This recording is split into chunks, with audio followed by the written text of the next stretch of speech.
Rian en Leon, pad by Big Daddy. Grootste rapid wat jy kry op hierdie kant. Sien of hom dead center gaan maak.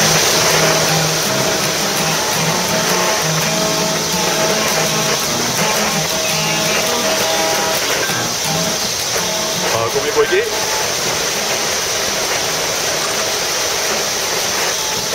Gaan jy, lekker?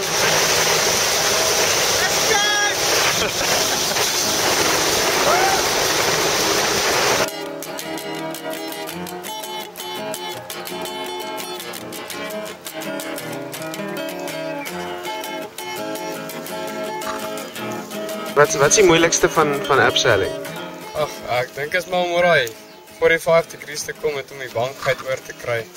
Om in die harnas te gaan inlê. Dis maar al. Dit is op lastig. Dis toch wel terrifying. Dis lekker.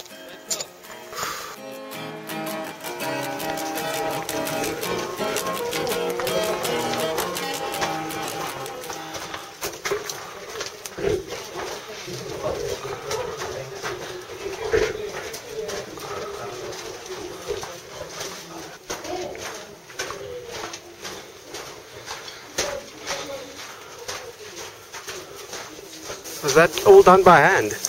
Yeah, well, this tunnel that we walked through now, they did have dynamite. So they did blow dynamite, but they didn't have pneumatic drills like they have in today's mines. It was with pickaxe that they hit out the rest of the stuff. Hoe lang is die tunnel? Die stuk wat ons nou deurgeloop het, is seker so 200 meter, maar as altesaam so 800 meter so ver.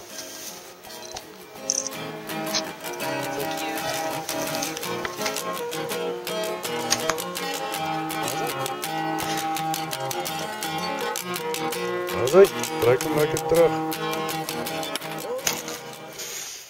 Alright, nee, volgende een kan jy dalk raak skiet.